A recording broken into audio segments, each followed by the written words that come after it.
आहा आहा, हे भगवान, क्या गजब की फुर्सत दी है रे तूने। अरे लोग कहते हैं कि सुक्खू निकट्ठू है, सुक्खू आलसी है। अरे कोई इनसे पूछे कि इस जलती दोपहरिया में जो सुकून इस खटिया पर है ना, वो महल के गद्दों में कहाँ है भैया। लोग धूप में जल रहे हैं और हम यहाँ सपनों के लड्डू खा रहे। वाह रे नसीब, वाह। तभी ठेंगा मछुआरा बदहवास हालत में दौड़ता हुआ जाता है। उसकी सांसें फूल रही हैं और चेहरे पर खौफ साफ दिख रहा है। अरे काका, काका, ओ काका, अरे जल्दी उठो, अनर्थ हो गया। वाह, अरे आज मधुना गांव की छाती फट गई है रे काका। अरे अरे क्या हुआ रे ठेंगा, पीछे शेर पड़ गया है क्या, या फिर बुढ़िया ने डंडे से कूट दिया? इतना क्यों हाँफ रहा है रे भाई? अरे काका मजाक छोड़िए, कालिया तालाब, उसने आज जहर उगल दिया है। मैंने जाल फेंका था मछली के लिए, पर निकाल आया वो पीतल का घड़ा, अरे जिस पर मुहर लगी है। तालाब का पानी लाल हो गया है काका, जैसे किसी ने खून भर दिया हो उसमें। अरे शांत हो जा, शांत हो जा। अरे पहले थूक घटक, तालाब कैसे लाल हो सकता है?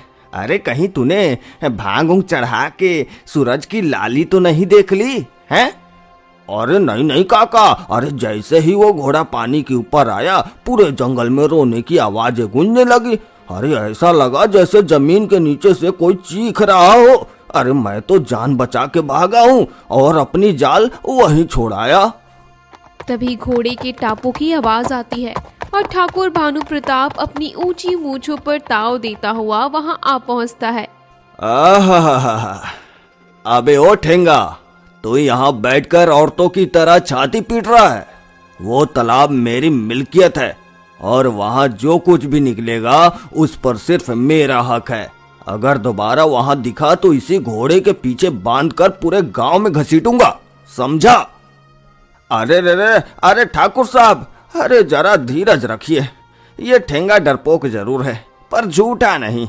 अगर तालाब से वो घड़ा बाहर आया है तो समझ लीजिए कि आपके पुरखों का काला राज अब उजाले में आने वाला है। इसमें हक नहीं, सजा दिख रही है हुजूर।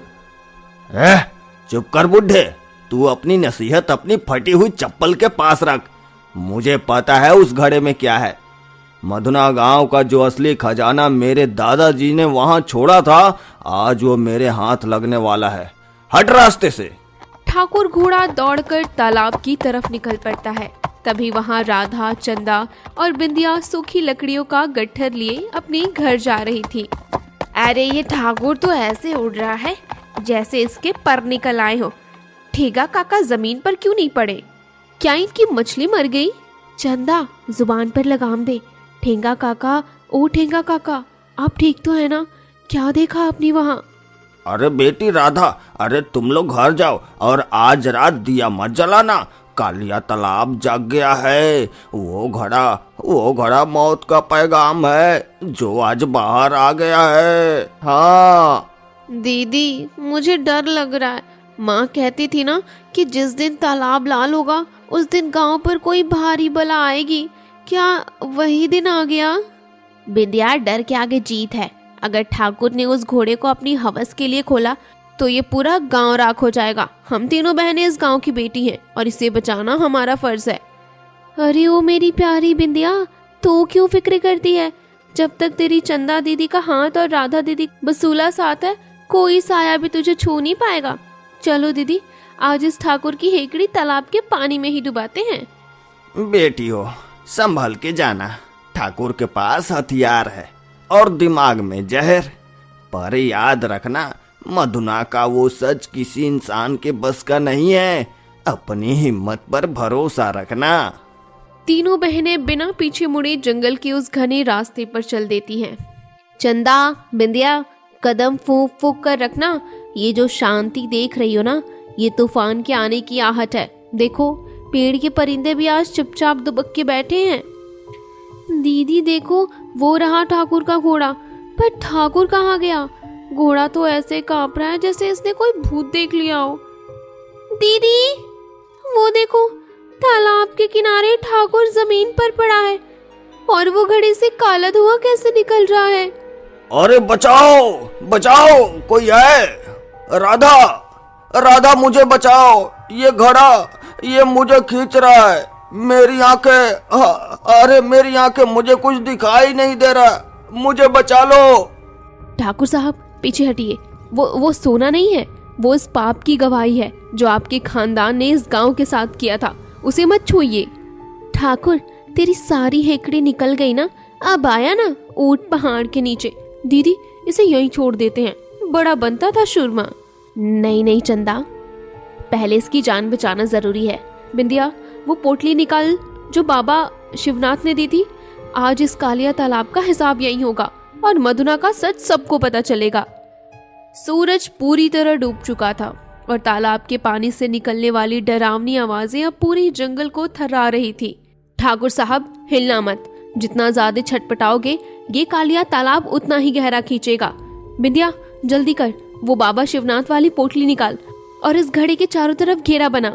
दीदी, ये घड़ा ये तो हिल रहा है, ऐसा लग रहा है जैसे इसके अंदर से कोई बाहर निकलने के लिए लात मार रहा हो। अरे अरे अरे, देखो दीदी, इसका ढक्कन अपने आप खुल रहा है।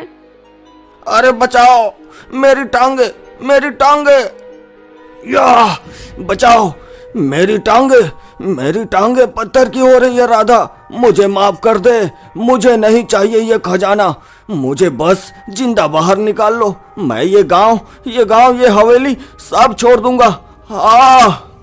ठाकुर, अब याद आई माफी, जब ठिंगा काका को डराया था तब तो बड़े सुरमा बन रहे थे। अब ये घड़ा तेरे पापों का हिसाब मांग रहा है तो नानी याद आ गई ना। तालाब का पानी किसी खौलते हुए तेल की तरह उबलने लगता है और पूरे जंगल में एक रूह कंपा देने वाली चीख गूंजती है। चंदा, मजाक छोड़ और मशाल की आग को घड़े के मुंह पर टिका। बिंदिया, मंत्र पढ़ना शुरू कर। आज अगर ये माया बाहर निकल गई तो मधुना गांव का नामो निशान मिट जाएगा। शांतम पापम, मधुना की मिट्टी की कसम, रुक जाए बला। मेरी आंखें जल रही है राधा। वो देखो घड़े के अंदर से किसी का हाथ बाहर आ रहा है। वो मेरे दादाजी की अंगूठी पहना है। अंगूठी? इसका मतलब ठाकुर साहब, आपके दादाजी ने इस बला को लालच में जगाया था और खुद इसके शिकार बन गए। ये सोना नहीं, उनका अधूरा लालच है। आज तक इस तालाब में कैद था। एक जोरदार धमाका होता है और नीली रोशनी पूरे तालाब को ढक लेती है, जिससे ठाकुर का घोड़ा डर के मारे जंगल की तरफ भाग जाता है। ये क्या हो गया? दीदी देखो, वो काला धुआं अब गायब हो रहा है और ये घड़ा तो मिट्टी बनता जा रहा है। उठो ठाकुर साहब, देखिए आपका खजाना मिट्टी हो गया। यही है ना मधुना का भयानक सच। जो लालच इस गांव की मिट्टी में दबाया था वो आज हमेशा के लिए दफन हो गया। मैंने क्या किया? मैं कितना बड़ा मूर्ख था। इस मिट्टी के टुकड़े के लिए मैंने अपने ही लोगों को दुख दिया। राधा बेटी, तुमने मेरी जान बचाकर मेरी आंखें खोल दी। अगली सुबह पूरा गांव तालाब के किनारे इकट्ठा था और काका सुखो अपनी लाठी टेकते हुए वहां पहुंचे। अरे तो क्या हुआ रात को? सुना है ठाकुर अपनी हवेली की चाबियां मंदिर में छोड़कर चला गया और ये तालाब, इसका पानी तो गंगा जैसा साफ हो गया। हाँ काका, इन तीनों बेटियों ने वो कर दिखाया, अरे जो बड़े बड़े सुरमा नहीं कर पाए। आज मधुना गांव का डर हमेशा के लिए खत्म हो गया। काका, डर कभी बाहर नहीं था, डर तो इंसान के लालच में था। जिस दिन लालच खत्म हुआ उस दिन मधुना का सच भी बदल गया। दीदी, अब तो मुझे डर नहीं लग रहा है। क्या अब हम शांति से सो सकेंगे ना? मेरी लाडली बिंदिया, अब तो तू घोड़े पर चढ़कर घूमेगी, क्योंकि अब मधुना गांव तेरा है, मेरा है और हम सबका है। सच्ची बात है बेटियों, आज से इस गांव की रक्षक ये 3 बहनें हैं। चलो अब सब अपने अपने काम पर लगो, क्योंकि आज की सुबह मधुना गांव के लिए नई जिंदगी लेकर आई है। सूरज की पहली किरण तीनों बहनों के चेहरे पर चमक रही थी और मधुना गांव की मिट्टी से अब डर की नहीं बल्कि खुशहाली की महक आ रही थी। अरे क्या दिन आ गए हैं। कल तक जहाँ पैर रखते ही रूह कांपती थी, आज वहीं गांव के बच्चे अटखेलियां कर रहे हैं। रामू की बेटियों ने तो मधुना की तकदीर ही बदल दी।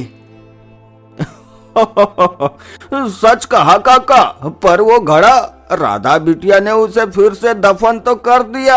अरे पर मेरी अंतरात्मा कहती है कि उस घड़े का सच अभी भी अधूरा है। तभी राधा, चंदा और बिंदिया मंदिर की सीढ़ियों से उतरती हुई आती हैं। उनके चेहरे पर एक अजीब सी शांति और चमक थी। ठेंगा काका, अभी भी उस घड़े के सपने देख रहे हो क्या? अब मधुना में कोई भूत नहीं है, सिर्फ मेहनत की खुशबू आएगी। दीदी, लेकिन वो ठाकुर, सुना है वो शहर चला गया और अपनी सारी जमीन गांव के स्कूल के नाम कर दी।